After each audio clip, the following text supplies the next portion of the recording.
छटाक भर खुशी देखिए हर शुक्रवार शाम 4:30 बजे से।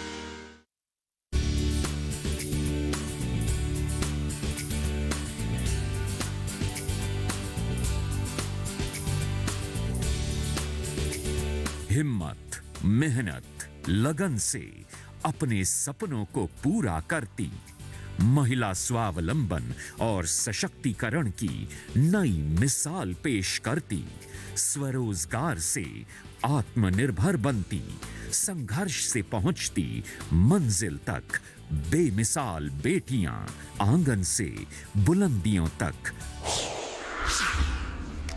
हर बुधवार सुबह 7:30 बजे सिर्फ डीडी किसान पर।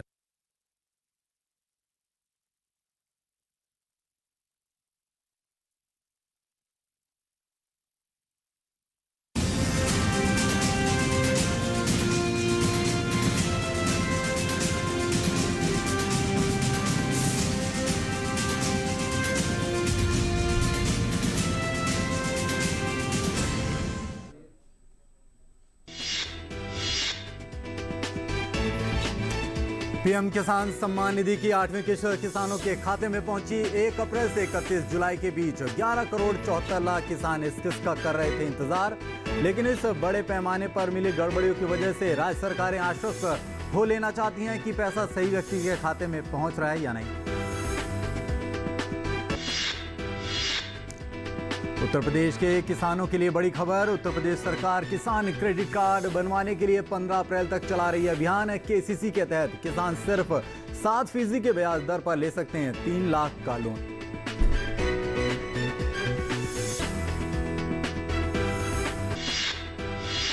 देशव्यापी टीका उत्सव का आज दूसरा दिन। देश में अब तक 10 करोड़ 45 लाख से ज्यादा हुआ टीकाकरण। केंद्रीय स्वास्थ्य मंत्रालय ने कहा अक्टूबर तक मिलेगी 5 और वैक्सीन।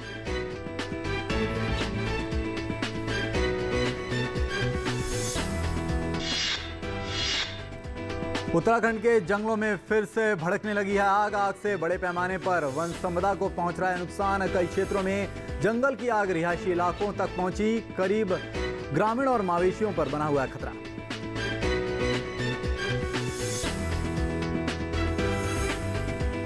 मैं मुकेश शुक्ला और किसान समाचार में आपका स्वागत है। आगे बढ़ते हैं, खबरों की शुरुआत करते हैं। पीएम किसान सम्मान निधि की 8वीं या अप्रैल जुलाई वाली 2000 रुपए की किस्त 1 अप्रैल से 31 जुलाई के बीच किसानों के खाते में पहुंचती है।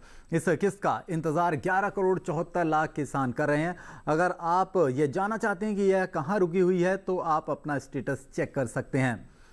इसके लिए आपको क्या करना होगा यह हम आपको बता देते हैं। सबसे पहले आपको पीएम किसान सम्मान निधि के स्टेटस चेक करने की विधि बताते हैं। तो सबसे पहले आप पीएम किसान की वेबसाइट पर जाएंगे pmkisan.gov.in पर, और यहाँ आपको राइट साइड पर फार्मर कॉर्नर का विकल्प मिलेगा। यहाँ बेनिफिशियरी स्टेटस के ऑप्शन पर क्लिक करें और यहाँ नया पेज खुल जाएगा। नए पेज पर आधार नंबर, बैंक खाता संख्या या मोबाइल नंबर में से किसी एक विकल्प को चुनिए। इन तीनों नंबरों के जरिए आप चेक कर सकते हैं कि आपके अकाउंट में पैसा आया है या नहीं। आपने जिस विकल्प का चुनाव किया है उसका नंबर भरिए। इसके बाद गेट डाटा पर क्लिक करें।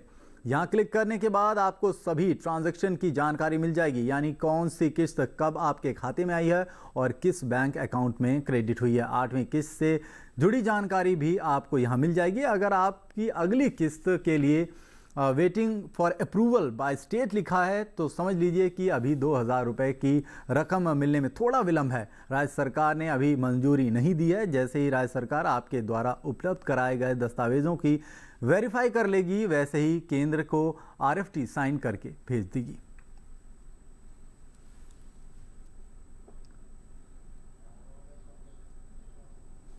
वहीं पीएम किसान की 8वीं किस्त या अप्रैल जुलाई वाली किस्त इस महीने आनी शुरू हो जानी चाहिए, लेकिन बड़े पैमाने पर मिली गड़बड़ियों की वजह से राज्य सरकारें पूरी तरह आश्वस्त हो लेना चाहती हैं कि पैसा सही व्यक्ति के खाते में तो पहुंच रहा है। ऐसे में लाभार्थी का वेरिफिकेशन भी समय समय पर हो रहा है। अभी तक अधिकतर राज्यों में RFT साइन नहीं किया गया है। इस वजह से किस्त लटकी हुई है। वैसे संभावना जताई जा रही है कि पीएम किसान की 2,000 रुपए की किस्त 20 से 25 अप्रैल के आसपास सभी पात्र किसानों के बैंक खाते में पहुंच जाएगी।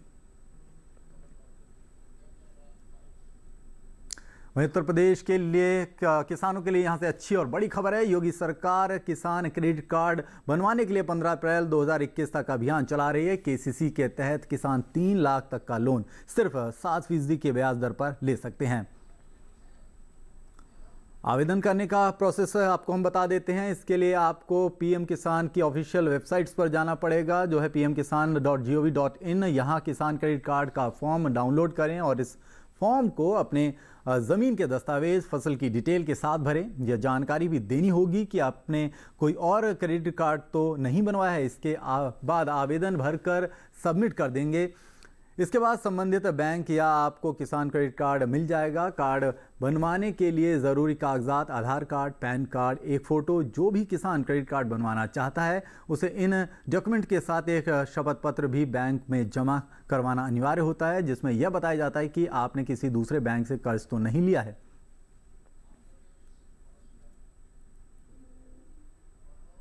उत्तर प्रदेश सरकार ने किसानों के क्रेडिट कार्ड बनाए जाने के निर्देश दिए हैं। प्रधानमंत्री किसान योजना के सभी लाभार्थियों को कोरोना संकट के चलते किसान क्रेडिट कार्ड नहीं दिया जा सका, जिसका संज्ञान लेते हुए अब गांव-गांव में अभियान चलाकर किसानों का क्रेडिट कार्ड बनाया जा रहा है। जानकारी के मुताबिक अभी यह अभियान 15 अप्रैल 2021 तक चलाया जाएगा। सरकार KCC के तहत 3 लाख रुपए तक का कर्ज सिर्फ 7% की ब्याज दर पर देगी। वहीं अगर किसान समय पर पैसा लौटा देते हैं तो ब्याज में 3% की छूट मिलती है।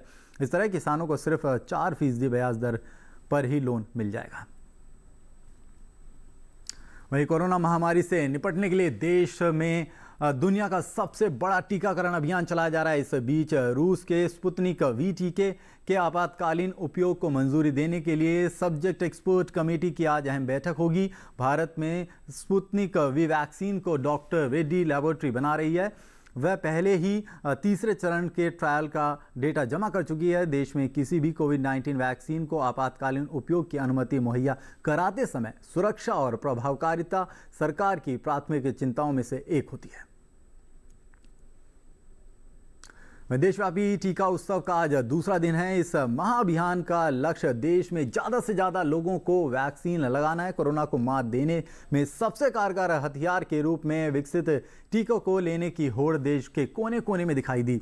बीते 24 घंटों के दौरान देश भर में कोरोना वैक्सीन की 29.33 लाख डोज दी जा चुकी है। इस तरह कोरोना टीकाकरण अभियान की शुरुआत के बाद से अब तक देश में 10 करोड़ 45 लाख से अधिक खुराक दी जा चुकी है। वहीं केंद्रीय स्वास्थ्य मंत्रालय ने कहा है कि आगामी अक्टूबर तक देश में 5 और कोरोना वैक्सीन उपलब्ध होंगी। इसके साथ ही रूसी टीके स्पुतनिक को भी जल्द ही आपात इस्तेमाल की मंजूरी मिल सकती है। उत्तराखंड में नई टिहरी जिले के बडोगी इलाके के पास भीषण आग लगी है। अग्निशमन कर्मी जंगल की आग को काबू में लाने के लिए काम कर रहे हैं। आग ने करीब 1 हेक्टेयर इलाके को अपनी चपेट में ले लिया है। टिहरी के प्रभागीय वन अधिकारी ने कहा है कि आग लगाने के लिए जिम्मेदार लोगों पर जांच के बाद कार्रवाई की जाएगी।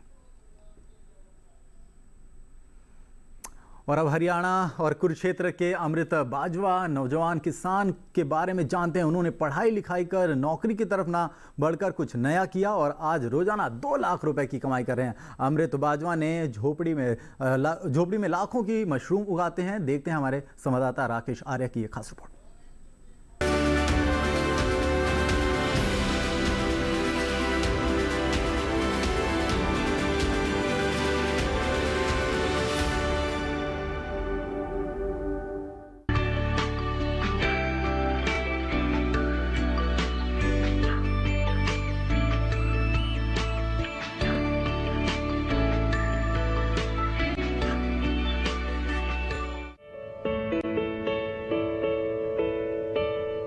मामूली खर्च में बनी झोपड़ी से लाखों रुपए की कमाई कैसे की जा सकती है, ये सीखा जा सकता है पढ़े लिखे इन नौजवानों से। झोपड़ी में मशरूम उगाकर रोजाना लाखों रुपए की कमाई करने वाले नौजवानों का यह काम प्रेरणा दे सकता है। कुछ नया करने के जुनून में नौकरी की तरफ न भागकर गांव में मशरूम की खेती करने की ठान लेने का कुछ ऐसे नौजवानों से कराते हैं आपको रूबरू, जो लाखों रुपए रोज कमा रहे हैं।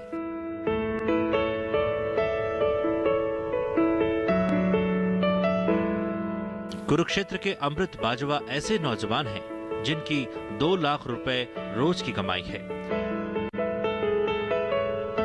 कैसे आप ये सब आपने किया और ये झोंपड़ी में जो मशरूम आप कर रहे हैं जी, उसका क्या रिजल्ट है? 2012 के अंदर हमने मशरूम स्पॉन लैब लगाई, जिससे हमें स्पॉन की अवेलेबिलिटी ईजी हो गई और हमारे हरियाणा के किसानों को भी जो सब स्पॉन की अवेलेबिलिटी है वो ईजी हो गई और इनको होम डिलीवरी जो सा स्पॉन मिलना शुरू हो गया। 2017 के अंदर हमने प्रोसेसिंग यूनिट लगाया, जिससे मशरूम की मार्केटिंग करने की समस्या जो से वो ख़त्म हो गई। इससे हमें एक स्कोप नज़र आने लगा कि हम जितनी मर्जी पैदावार कर सकते हैं और उसको संभालना हमारे लिए कोई बड़ी बात नहीं है। हम उसको ईजिली जो है उसको प्रोसेसिंग कर सकते हैं। तो इसीलिए आज हम बटन मशरूम की सीजनली फार्मिंग करते हैं, जो कि एक बहुत अच्छा सक्सेसफुल मॉडल है और ट्रेडिशनल मॉडल है। और उसके अंदर तकरीबन हमारे पास इस बार 107 शेड्स हैं और इसमें डेली बेसिस पे हमारी 3 से 3.5 टन प्रोडक्शन एवरेज बेसिस पे है। कभी वो कम भी हो जाती है और कभी वो ज़्यादा भी हो जाती है। केवल झोंपड़ी से आप कितना टर्नओवर आप कर रहे हैं पर डे, कितना मशरूम निकाल पा रहे हैं? सर बेसिकली एक झोंपड़ी हमें सीज़न के अंदर अगर बेड सिस्टम से लगाएं तो तकरीबन 35 से 40 क्विंटल एवरेज प्रोडक्शन जो सी है वो झोंपड़ी एक दे देती है। अगर हम लूज़ बेड सिस्टम से लगाएं तो तकरीबन 25 से 27 क्विंटल सीजनल में वो प्रोडक्शन दे देती है। तो अमूमन हम 70 रुपये किलो भी लगाएं तो 7,000 रुपये प्रति क्विंटल है।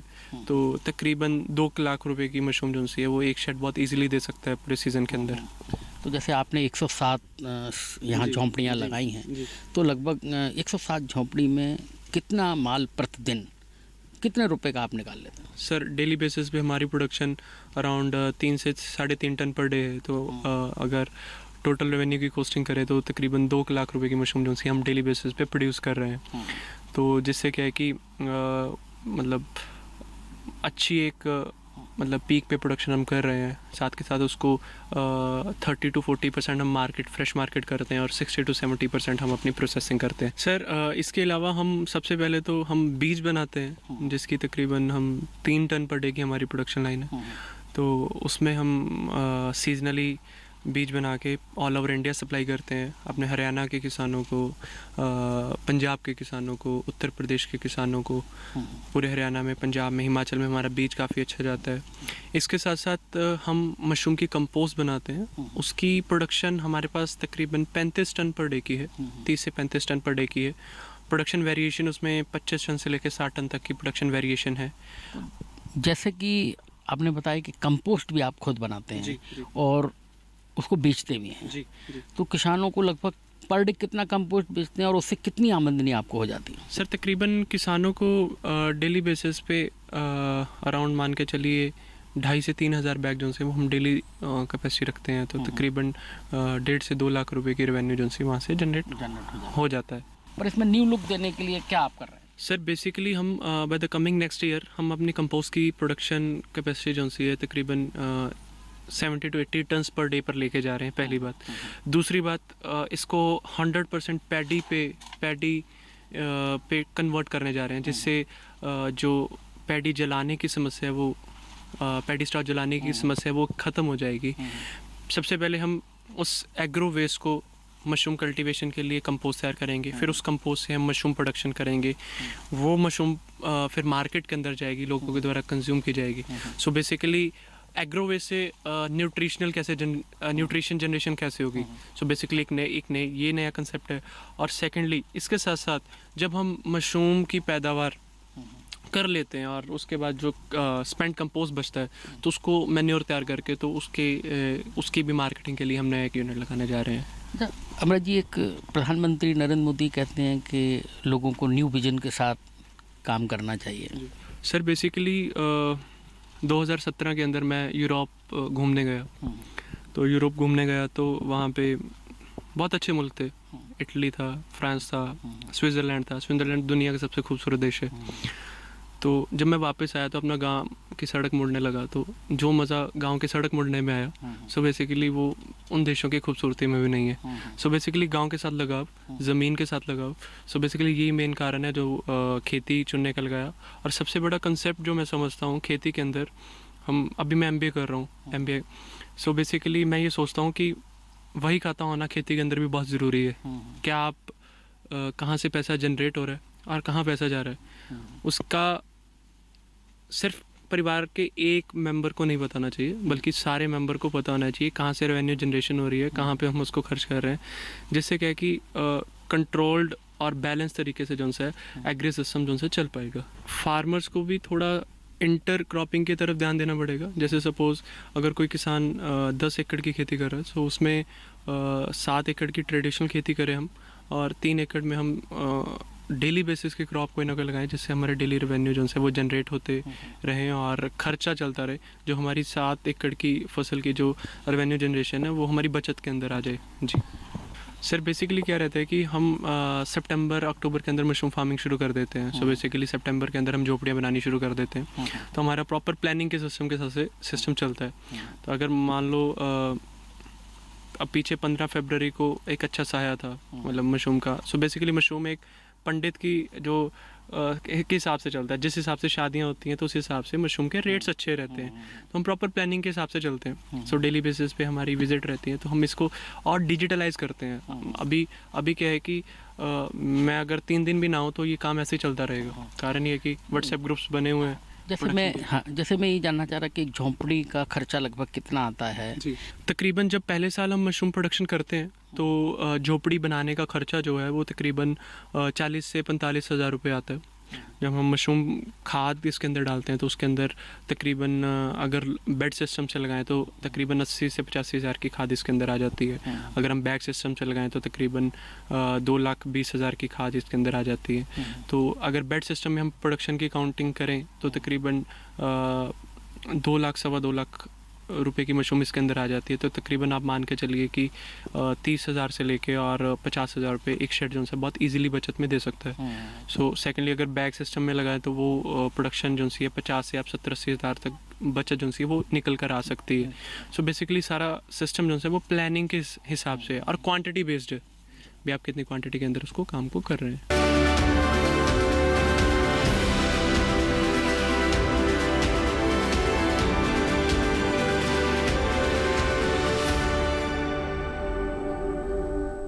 तो आप देख रहे थे राकेश आर्य की एक खास रिपोर्ट। आगे बढ़ते हैं। आपने अक्षय कुमार की पैडमैन मूवी तो देखी होगी, जिसमें पैडमैन का किरदार निभाकर अक्षय महिलाओं के महावीर समस्याओं का हल और जागरूकता फैलाते हैं। तो चलिए आज आपको पैड वुमेन से मिलाते हैं। जी हाँ, हम बात कर रहे हैं IRS अफसर अमनप्रीत की, जो अब गरीब महिलाओं का सहारा बन गई हैं। बस उनकी इस पहल के चलते उन्हें पैड वुमेन का नाम मिला हुआ है। ये है पैड वुमन अमनप्रीत। 2010 बैच की IRS अधिकारी अमनप्रीत गरीब महिलाओं को सैनिटरी पैड बांटती हैं और अब तक लगभग 12 लाख सैनिटरी पैड बांट चुकी हैं। वो गांव-गांव, गली-गली, दुर्गम इलाकों में जाती हैं और महिलाओं तक मासिक धर्म के दौरान उपयोग की जाने वाली सहायता पहुंचाती हैं। सिर्फ इतना ही नहीं, वो महिलाओं को स्वच्छता के प्रति जागरूक भी बनाती हैं। लुधियाना के बाड़ेवाल में जन्मी अमनप्रीत को पिता और मां दोनों से ही ये काम करने की प्रेरणा मिली। दरअसल अमनप्रीत की मां जेल सुपरिंटेंडेंट थीं। अक्सर घर पर महिला कैदियों के बारे में बात चलती तो वो हमेशा कहती कि लोग राशन और अन्य सामान तो भेज देते हैं, लेकिन सैनिटरी पैड्स का प्रबंधन नहीं हो पाता है। अपनी मां परमजीत कौर की इस बात से वो इतना प्रभावित हुई कि उन्होंने ठान लिया कि महिलाओं की इस पीड़ा को दूर करना है। जब अफसर बनी तो अपनी बैच की महिलाओं को साथ लेकर इस मुहिम को आगे बढ़ाया। अब वो पूरे उत्तर भारत में संगिनी सहेली ट्रस्ट की मदद से इस काम को कर रही हैं। इस काम ने और तेज रफ्तार पकड़ी कोरोना महामारी के दौरान, जब महिलाओं के पास सैनिटरी पैड की कोई पहुंच नहीं थी। ऐसे में अमनप्रीत ने बीड़ा उठाया जरूरतमंद महिलाओं की मदद करने का। स्वच्छता के स्तर में सुधार लाने के लिए उन्होंने अथक प्रयास किया और विभिन्न सामाजिक संगठनों और गैर सरकारी संगठनों और आम लोगों की मदद से जरूरतमंद महिलाओं के पास पहुंची। अपने बैचमेट्स, दोस्तों और संगिनी सहेली ट्रस्ट की मदद से वो पूरे भारत में घूमी और लगभग 12 लाख सैनिटरी पैड जरूरतमंद महिलाओं तक पहुंचाए। वो मानती हैं कि मिथक और रीति रिवाज महिलाओं को मासिक धर्म के दौरान स्वास्थ्य देखभाल और मनोवैज्ञानिक सहायता प्राप्त करने से रोकते हैं। कोविड के टाइम पे हम सब ने देखा कि हर जगह पे जब जो माइग्रेंट लेबर थे, जो हमारे प्रवासी मजदूर भाई बहन थे, वो अपनी गृहस्थी को सर पे उठा के और अपने अपने घरों की तरफ चल दिए, बिना खाने के, बिना कपड़ों के और बिना किसी व्यवस्था के। तब देश भर में लॉकडाउन था तो लोगों ने पहल की उनकी मदद करने के लिए, उनको खाना दिया, मास्क दिए, साबुन दिए और बाकी जो एसेंशियल कमोडिटीज़ थी वो दी। लेकिन एक ऐसी एसेंशियल कमोडिटी थी जिसकी तरफ शायद बहुत कम लोगों का ध्यान गया। तो एक अभियान हमने भी शुरू किया, एक पहल हमने की कि उन औरतों तक sanitary pads, healthy menstrual products पहुंचाए जाएं।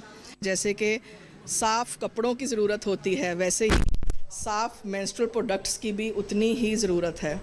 आज अमनप्रीत के साथ कई महिलाएं जुड़ी हुई हैं, जो दूर दराज की गरीब महिलाओं तक मदद पहुंचाने का काम कर रही हैं। अमनप्रीत महिला सशक्तिकरण की मिसाल तो बनी ही है, साथ ही साथ अन्य महिलाओं के लिए प्रेरणा भी, ताकि वो भी एक दूसरे की मदद के लिए आगे आएं। Bureau report, DD news. वहीं देश भर में इन दिनों वोकल फॉर लोकल की बड़ी चर्चा है। हिमाचल प्रदेश के हमीरपुर जिले का एक परिवार भी दिन रात जुटा हुआ है। जिले की ग्राम पंचायत दंगड़ी के गांव सैला दी बाहल ने सालों से मिट्टी से निर्मित सामान तैयार करे हैं, जिसकी मांग दिनों दिन बढ़ती जा रही है। देखते हैं खास रिपोर्ट।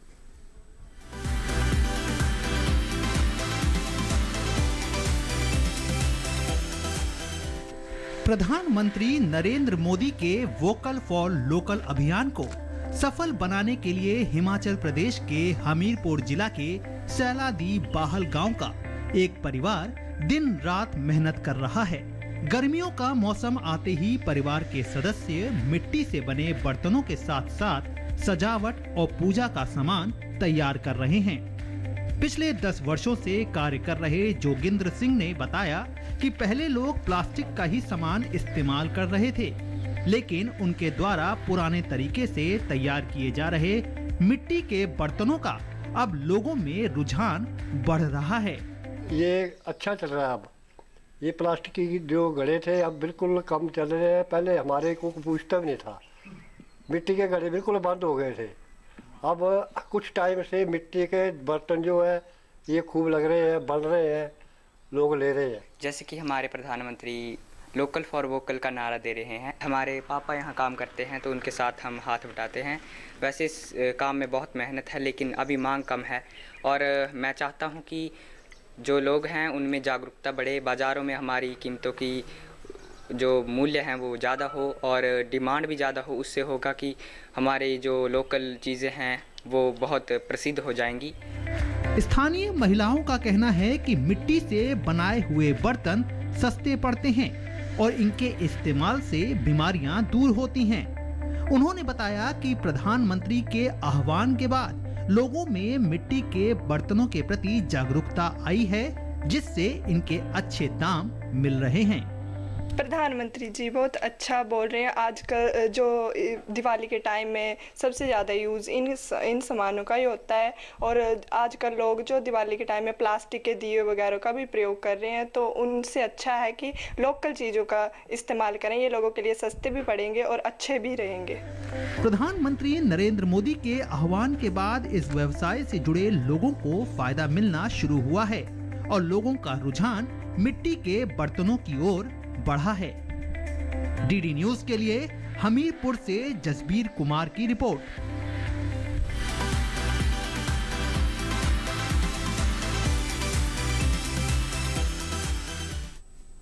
औषधीय जड़ी बूटियों के माध्यम से पशु चिकित्सा विज्ञान के लिए गुणवत्ता वाली दवाओं में नए फॉर्मूले पर अनुसंधान के लिए आयुष मंत्रालय के राष्ट्रीय औषधि पादप बोर्ड पीबी और पशुपालन विभाग के बीच एक समझौता ज्ञापन पर हस्ताक्षर किए गए हैं। इस पहल में प्रशिक्षण के माध्यम से संबंधित क्षेत्रों में क्षमता निर्माण करना, एक स्थायी आधार पर हर्बल पशु चिकित्सा दवाओं के लिए विपणन संभावनाओं की खोज करना और औषधीय पौधों की खेती, संरक्षण सहित सेवाएं प्रदान करना शामिल है। आयुष मंत्रालय पशुपालन विभाग को आयुष हर्बल पशु चिकित्सा शिक्षा कार्यक्रम के लिए पाठ्यक्रम को विकसित करने में मदद करेगा। साथ ही पशु चिकित्सा में इस्तेमाल होने वाले संभावित औषधीय पौधों की प्रजातियों की पहचान करने, अच्छे कृषि अभ्यासों और उच्चतम मानकों पर बेहतर संग्रह अभ्यासों को अपनाने में भी दोनों मिलकर कार्य करेंगे। योजना के दायरे के अनुसार अनुसंधान और प्रशिक्षण केंद्र स्थापित करने में सहायता करने में भी शामिल है।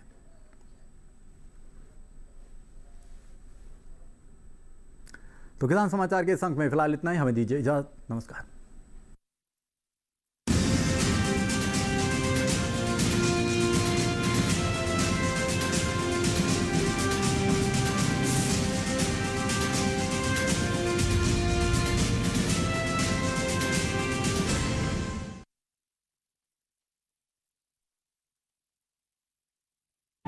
अपना सफर मंजिल पर रख, पास की नजर चूक ना तू कोई भी कसर। हो नदी गहरी या हो लहरें बेमिसाल, हौसलों को बना लेता है नाविक अपनी पतवार। आए आंधी या आए लाख तूफान, ऊंची कर लेता है सारस अपनी उड़ान। आसानी से नहीं मिलती कोई मंजिल, कदम कदम पर संघर्ष करना पड़ता है। आसानी से नहीं बनता सपनों का घरौंदा, दिन का जोड़ना पड़ता है। करना है अगर मुट्ठी में ये जहां, भर लो तुम भी बात सी उड़ान। पहन लो हौसला नाविक सा, छू लो तुम भी आसमान। देखिए कार्यक्रम छू लो